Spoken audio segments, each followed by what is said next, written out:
The thing about family dinners is that they always start with smiles and end with daggers. Tonight was no exception, except the daggers came with a price tag.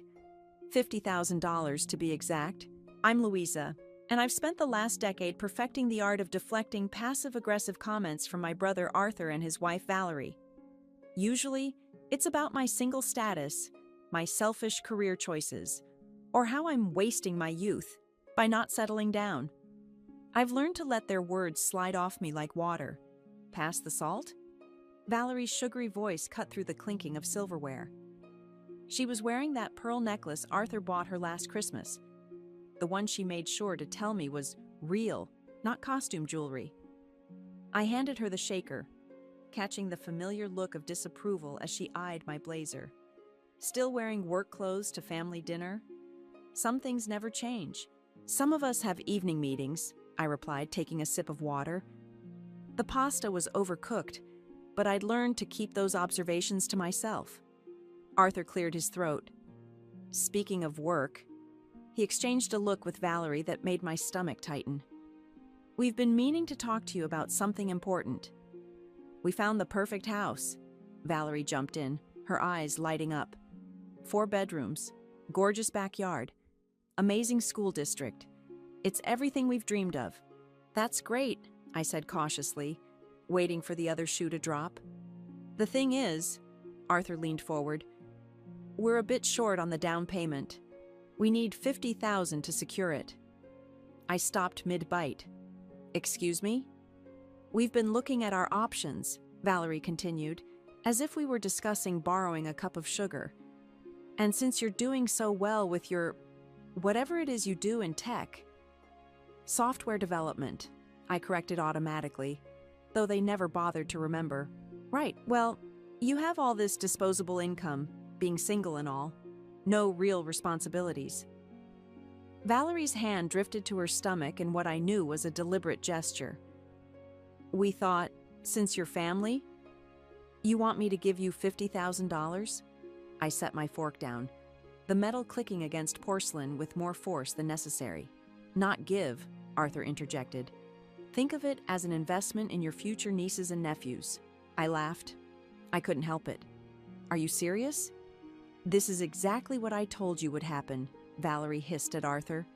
She's always been selfish with her money. Selfish? I pushed my chair back. You show up to dinner and demand 50 grand, like you're entitled to my savings, and I'm selfish? You live in that fancy downtown apartment. Arthur's voice rose. You take those expensive trips. With money I earned, I cut him off. Every dollar. While you were telling me I was wasting my time with startups, I was working 80-hour weeks. When Valerie was posting about how I'd die alone with my laptop, I was building something. My answer is no. You wouldn't even do this for family? Arthur stood up, his face flushed. For your own brother? Family goes both ways, Arthur. When's the last time either of you asked about my life without making it about what I'm doing wrong? Valerie's eyes narrowed. We're trying to build a future here, a real family. But I guess you wouldn't understand that concept.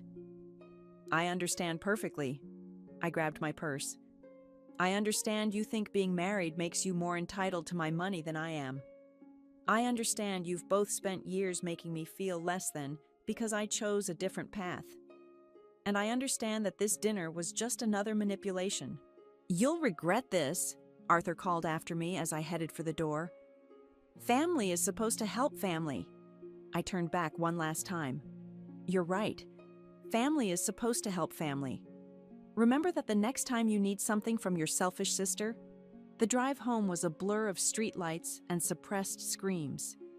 In my apartment, I stood in front of the bathroom mirror, gripping the marble counter until my knuckles went white. You shouldn't have done that, I whispered to my reflection. But I wasn't talking about refusing the money.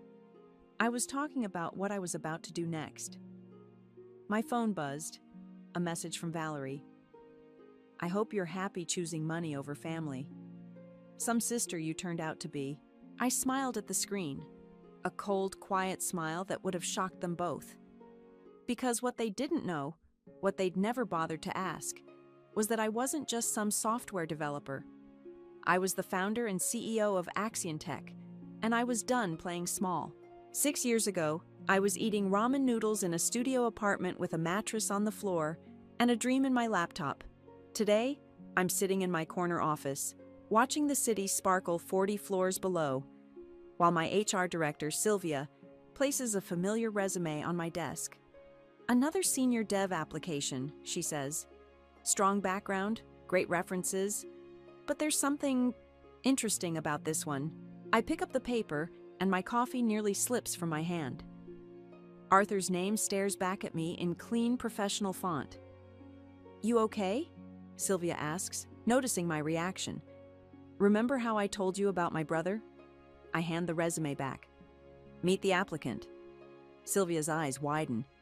Oh, wow. Should I reject it? I lean back in my chair, memories flooding back. The night I launched AITA's first product, I'd called Arthur, excited to share my success. He'd cut me off mid-sentence to talk about his new promotion. When our platform hit 1 million users, Valerie had spent the entire family dinner talking about her friend's wedding. "No," I say slowly. "Process it normally. But I want to handle the final interview personally."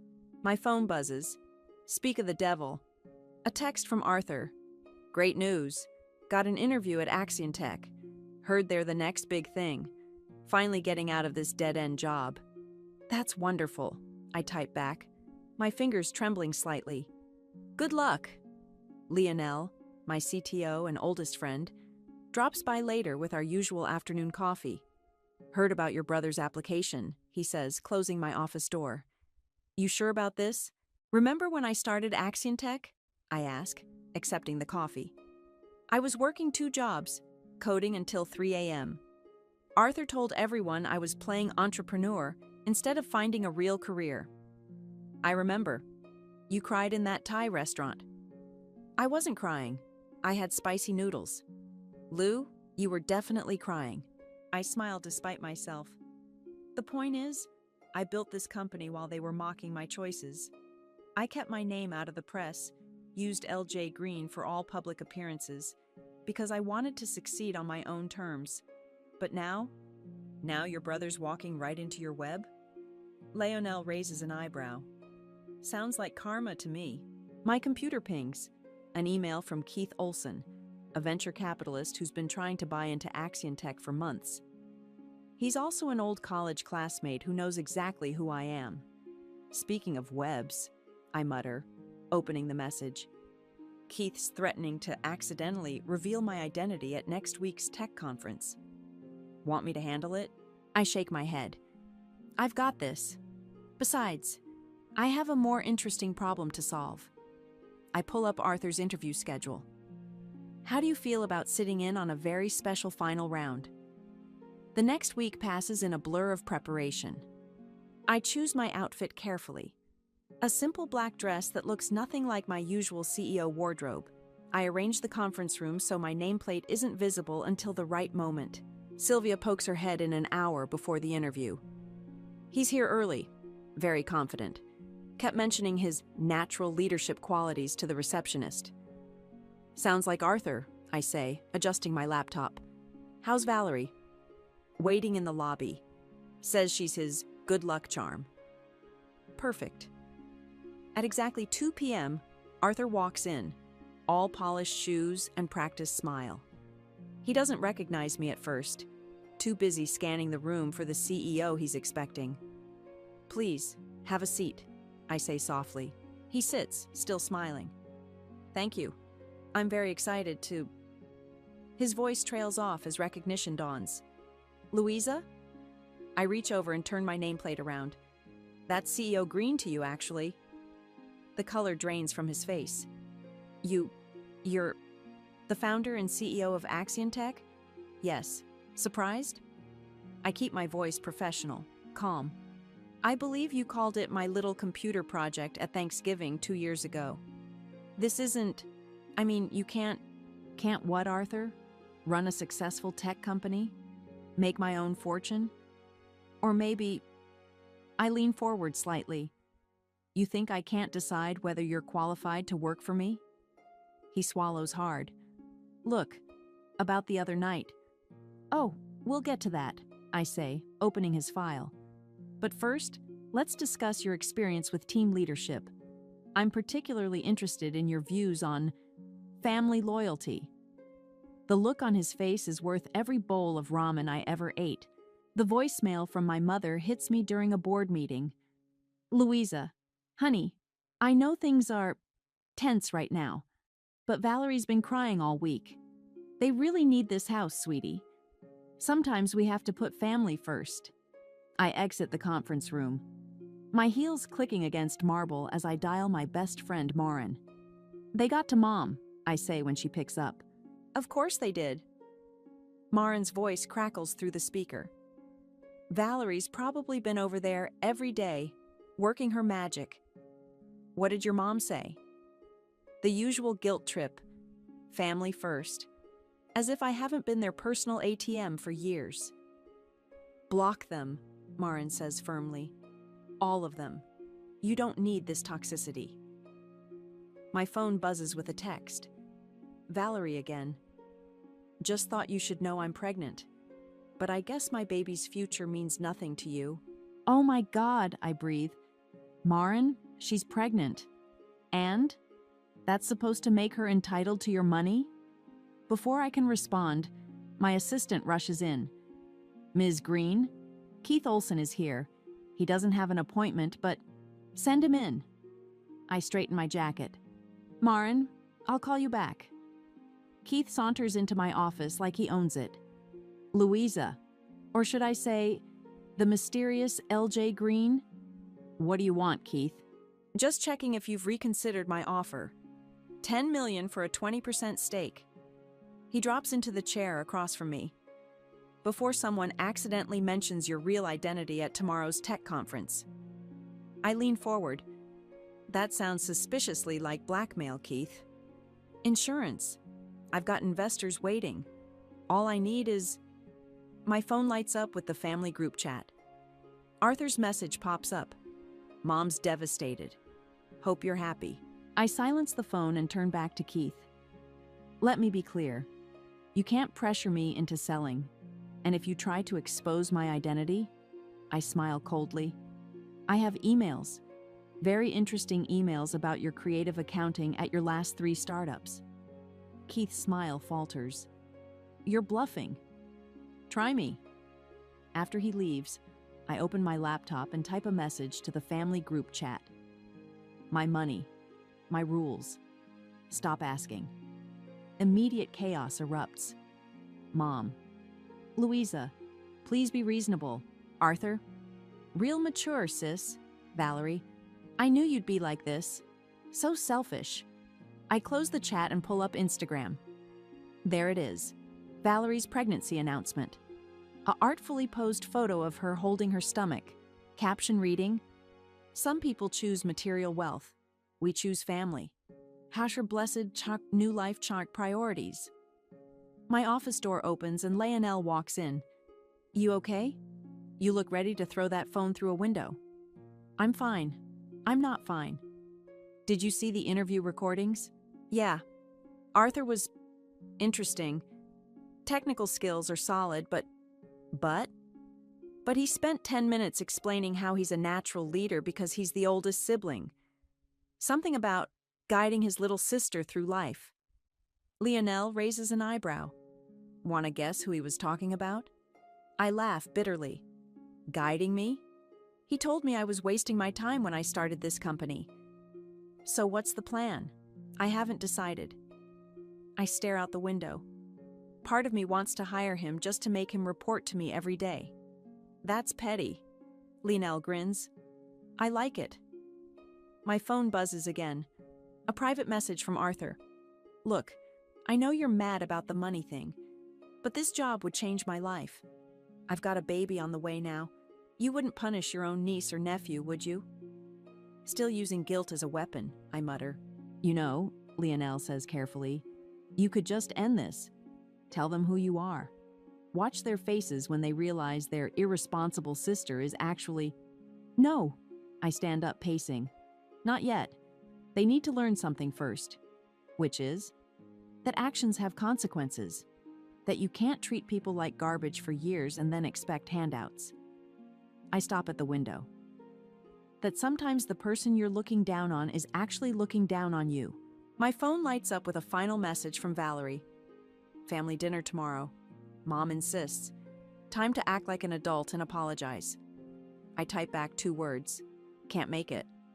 Then I block them all. You sure about this? Leonel asks. I think about years of snide comments, of being treated like a failure, of having my success diminished and dismissed. Yes, I say. I'm very sure. The conference room feels different today. Colder. More like an arena than a meeting space. I adjust my simple black dress, so unlike my usual CEO attire, and check my reflection in the darkened window. The woman staring back at me looks nothing like the little sister Arthur loves to patronize. 5 minutes, Sylvia announces, poking her head in. He's in the lobby with Valerie. She's making quite an impression. Let me guess. Telling everyone how this job is meant to be? Actually, she's explaining to the receptionist how her husband will revolutionize the company. Sylvia smirks. Should I tell her the CEO might have thoughts about that? Not yet. I settle into my chair, positioning my laptop to hide my nameplate. Let's make this interesting. Leonel takes his place beside me, tablet ready. Last chance to back out, Lou. Not a chance. The door opens, and Arthur strides in like he's already been given the job. His confidence falters slightly when he sees only 3 people in the room. Please have a seat, I say quietly. We're just waiting for our CEO. Of course. He smooths his tie. I have to say, I'm excited about this opportunity. I've been following AxianTech's growth, and I really think I could take the development team to the next level. Really? I keep my voice neutral? Tell us more about that. Well, I've always been a natural leader, even in my family. I'm the older sibling, you see. Had to show my sister the ropes, though she never quite... He trails off, finally really looking at me. Wait. I reach over and turn my nameplate around. Please continue. I'm fascinated by your leadership experience. The color drains from his face. Louisa, this is surprising? I lean forward. That your little sister built the company you're so eager to revolutionize? This isn't... You can't... He looks desperately at Leonel. Is this some kind of joke? No joke, Leonel says calmly. She founded AxianTech 6 years ago, while you were telling her to get a real job, if I remember correctly. Arthur's hands clench on his portfolio. So this whole interview process was just a setup? Revenge for not giving you the attention you wanted? Attention? I laugh. Arthur, you and Valerie have spent years treating me like I was wasting my life. Then you had the audacity to demand $50,000 from me because, what was it? I had no real responsibilities? That was different. We're family. Family? I open his file. Let's talk about family.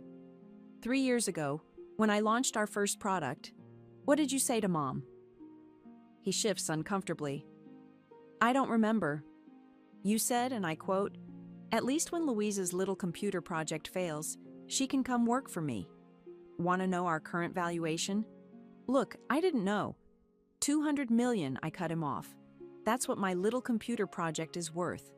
And you want to know the best part? I kept my identity secret because I wanted to succeed without family connections. But you walked right into my office anyway. His face hardens. So that's it? You're going to reject me just to prove a point? No, Arthur. I'm going to evaluate you fairly, just like any other candidate. I pull up his technical assessment. Let's discuss your coding test results.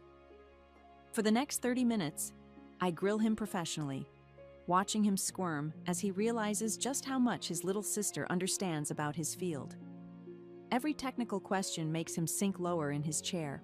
One final question, I say, closing my laptop. Why should I hire someone who doesn't respect me? That's not fair. Isn't it? Last week you called me selfish for not giving you my money. You've dismissed my career choices for years. Your wife posts passive-aggressive comments about my life choices.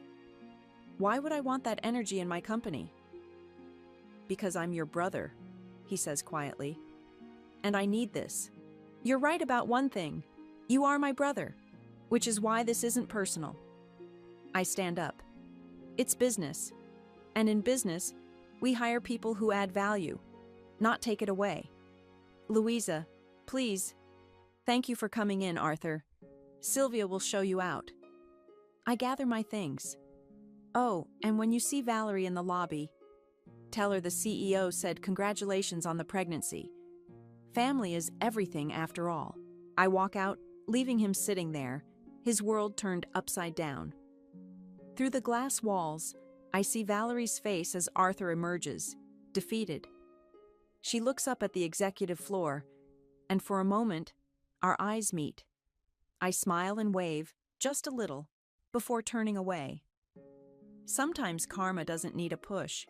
Sometimes it just needs an audience. The rejection email sits in my drafts folder for exactly 3 minutes before I hit send. Professional, courteous, final.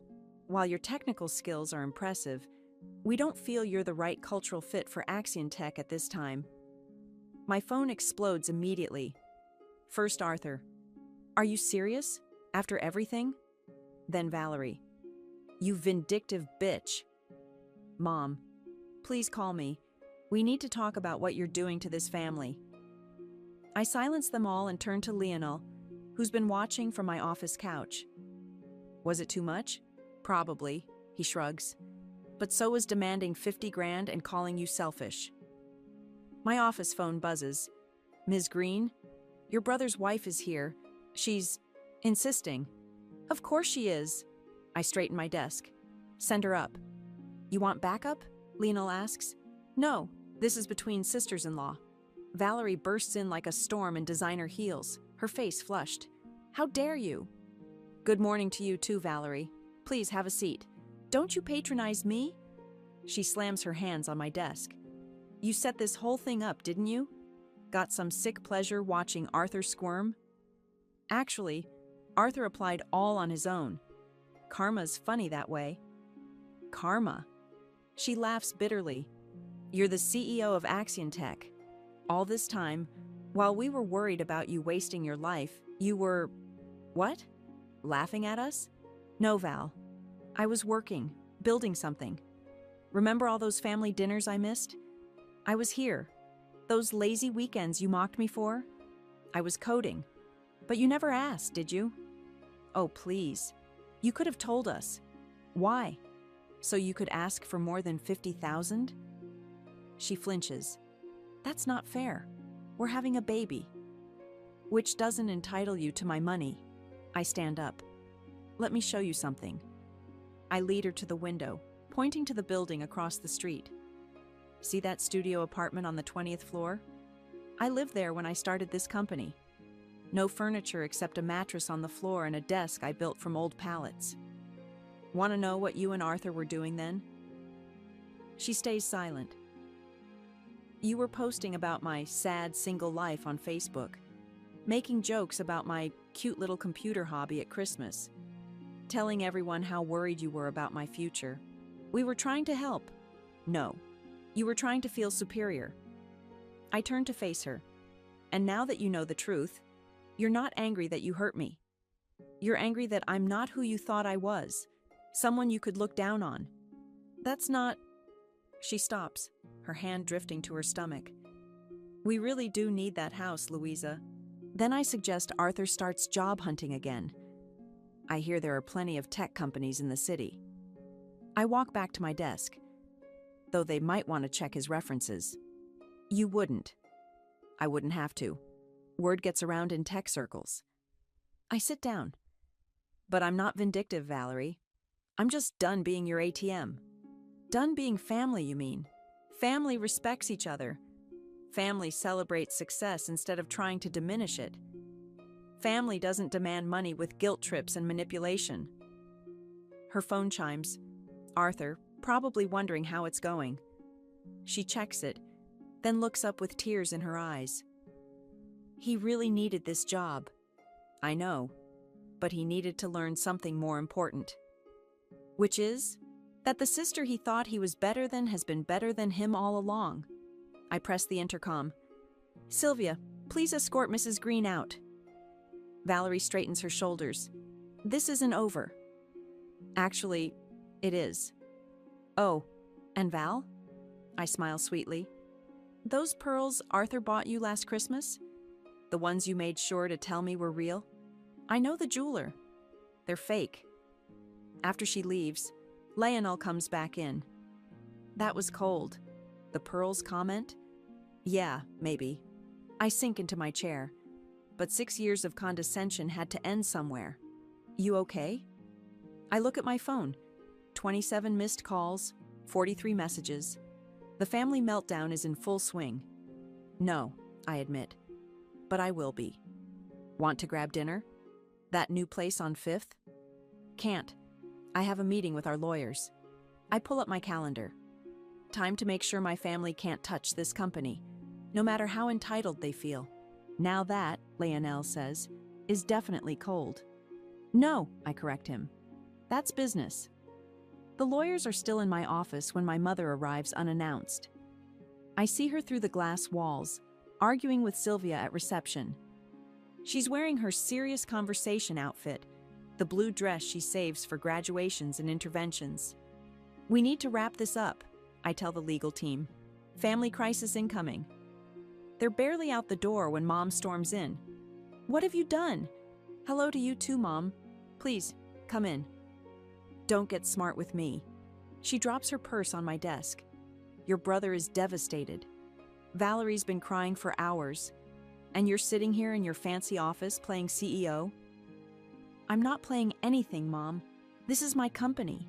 I built it. By lying to us for years? Hiding your success? For what? Some twisted revenge? I pull out my phone and play the voicemail she left last week. Her own voice fills the room. Louisa, honey, sometimes we have to put family first. Interesting choice of words, I say, stopping the playback. Where was family first when Arthur and Valerie were mocking my career? When did anyone in this family put me first? That's different. Because I'm the younger sister? Because I'm single? Or because until today, you all thought I was less successful than Arthur? She sits down heavily. We were worried about you. No, you were judging me. There's a difference. I lean forward. Did you know I lived on ramen for 2 years to start this company? That I worked 80-hour weeks? That I cried myself to sleep some nights because my own family thought I was a failure? Why didn't you tell us? Would it have mattered? Or would you have just asked for money sooner? She flinches. That's not fair. Arthur and Valerie are starting a family. Stop. I stand up. Just stop. Their pregnancy doesn't entitle them to my money. Their marriage doesn't make them better than me. And you coming here to guilt trip me isn't going to work anymore. I'm your mother, and I'm your daughter. But you've never once asked about my company, my success, my dreams.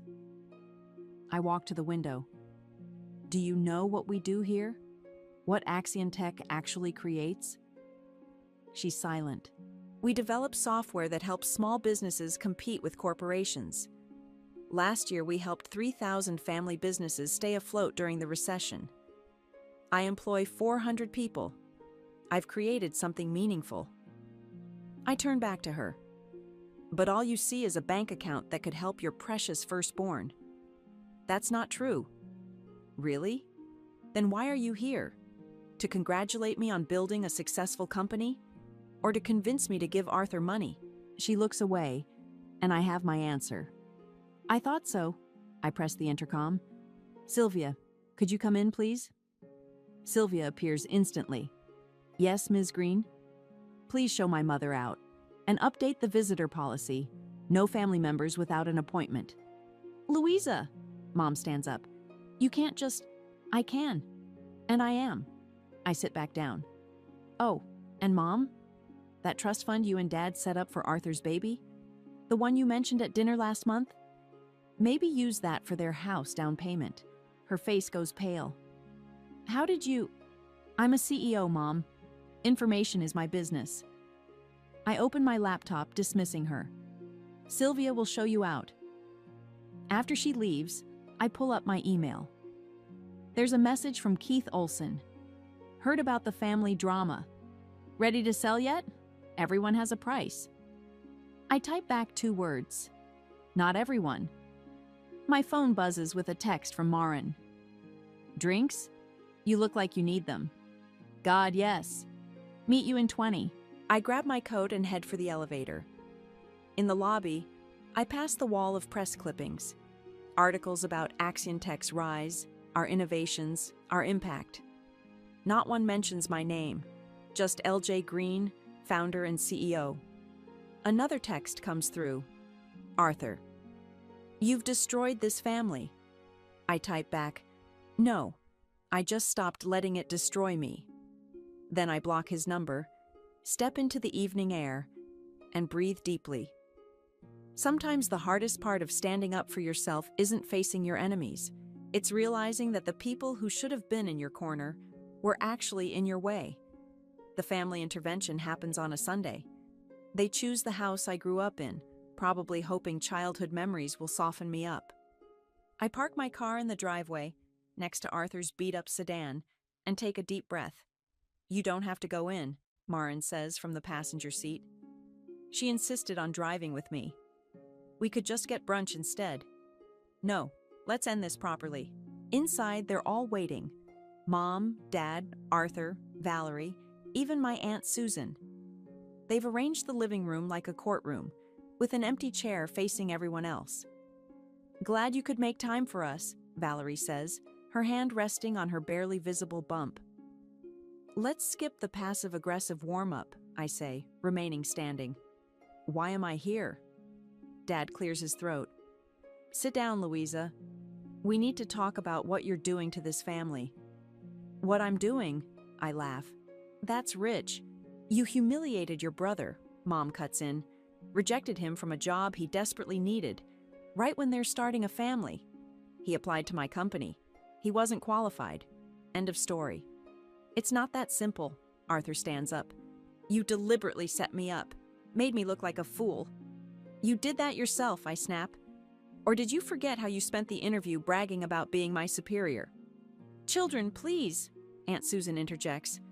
We're here because we love you both. No, you're here because I stopped being the family ATM. I turn to face them all. Let's be honest. None of you cared about my career until you found out I was successful. None of you supported my dreams until they came with dollar signs. That's not true, Mom protests.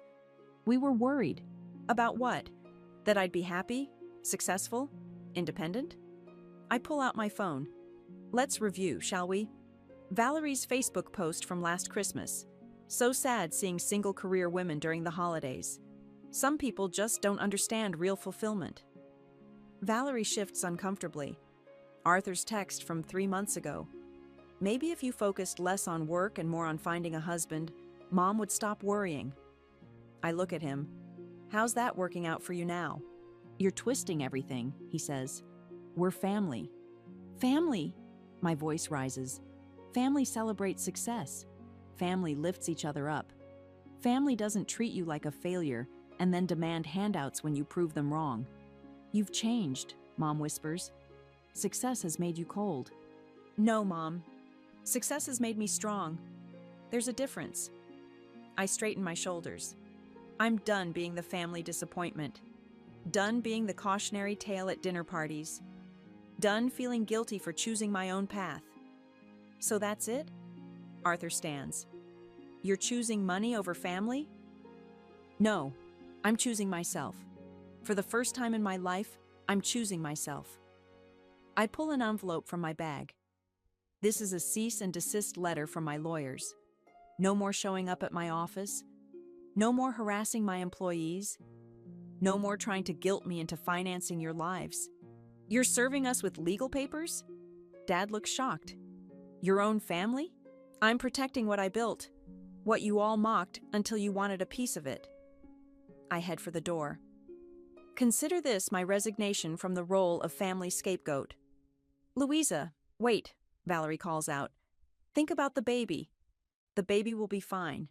You have that trust fund Mom and Dad set up. I turn back one last time. Oh, and Valerie? Congratulations on the twins. Maybe keep better track of your ultrasound photos before posting them on private Instagram. Their shocked faces follow me out. In the car, Maren squeezes my hand. You okay? No, I admit, starting the engine. But I will be. My phone buzzes one last time. A text from Arthur. I underestimated you. I won't forget that. Neither will I whisper, pulling away from my childhood home. That night I sit in my office, looking out over the city lights. Lionel brings me a coffee and sits quietly beside me. You know what the worst part is? I say finally. I actually wanted them to be proud of me. Not because of the money or success, but because I built something meaningful. They might be one day, he offers, when the shock wears off. Maybe. I sip my coffee, but I'm not waiting around for their approval anymore. My phone lights up with a notification, a news alert about AxianTech's latest innovation. The headline reads, LJ Green's vision reshapes tech industry. I smile. Sometimes the family you choose sees you more clearly than the family you're born into, and sometimes that's enough. The Forbes photographer adjusts his camera while I sit at my desk, the city skyline behind me. Just one more shot, Ms. Green. It's my first public interview as myself, not as LJ Green. The magazine cover will read, The Woman Behind AxianTech, Silicon Valley's Best-Kept Secret. Perfect, he says, lowering the camera. The writer is ready for you now. The interviewer, Sarah, settles into the chair across from me. So why now? Why reveal your identity after all these years? I think about the text I received this morning, a photo of my newborn nieces, sent by my mother. No message, just the image. Some wounds heal slowly. Because hiding who I am meant hiding what I built, I answer. And I'm done diminishing myself to make others comfortable. Your company just hit $1 billion valuation, Sarah notes. Any truth to the rumors about Keith Olson's hostile takeover attempt? Keith learned an expensive lesson about underestimating women in tech. I smile. His investors weren't happy when our legal team exposed his methods. My phone buzzes. Maren sending me a link. It's Valerie's latest mommy blog post. Living with toxic family members, a journey of healing. I almost laugh. The comments are brutal. Sounds like you were the toxic one. And demanding money from successful relatives isn't family values. Ms. Green, Sarah brings me back. About your background. There are rumors about family tension. I built AxianTech while people told me I was wasting my time. I say carefully. That taught me something valuable. Success doesn't need anyone's permission. The interview wraps up, and Lionel appears with coffee. Sylvia's planning the Forbes launch party. Also, you might want to see this. He hands me his tablet. It's Arthur's LinkedIn profile. He's taken a job at a small startup across the country. His status reads, Sometimes the hardest lessons come from those we underestimated. Good for him, I murmur. Really? Yes. He's finally standing on his own feet, instead of trying to stand on mine. My office door opens and Sylvia rushes in. Sorry to interrupt, but there's a situation downstairs. Your father's here. I straighten my jacket. Send him up. Dad looks older than he did at the intervention, more uncertain. He holds a familiar paper bag from the bakery we used to visit every Sunday. Blueberry muffins, he says awkwardly. Your favorite. Why are you here, Dad? He sets the bag down. I saw the pre-release of your Forbes interview. It made me realize I never actually saw what you built. I gesture to the chair. He sits, looking around my office with new eyes. Remember when you taught me to ride a bike? I ask. You said, I'm not holding on, you're doing it yourself. But you were holding on. You fell when I let go. But I got back up. Every time. I leaned forward. That's what you taught me. To get back up. So why did you stop believing in me? I never... He stops, reconsidering. Maybe I was wrong. About a lot of things. Maybe? Definitely. He pulls something from his pocket. An old photo of me at my first science fair. You were always different. Special. I forgot that somewhere along the way. Different isn't wrong, Dad. I know that now. He stands up. Your mother. She wants to meet. To talk. But only if you're willing. I think about the photo of my nieces. About fresh starts and second chances. Tell her to call my office. We'll have lunch. I pause. Just us. After he leaves, I open the bag. The muffins smell exactly like childhood sundaes. Lionel appears in the doorway. Everything okay? Getting there. I offer him a muffin. Sometimes healing looks like blueberry muffins and awkward conversations. My phone lights up with a message from Arthur. Congratulations on Forbes. You earned it. All of it. I type back, so did you. Good luck with the new job. Sylvia pokes her head in. Ready for the board meeting? I stand up, smoothing my dress. On my desk, the Forbes proof shows my photo. Not hiding, not apologizing, just succeeding. You know what? I grab my laptop. I'm more than ready. Because sometimes the best revenge isn't cutting people off or proving them wrong. Sometimes it's growing so far beyond their limitations that they're forced to grow too.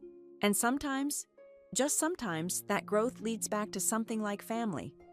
But this time, on your terms.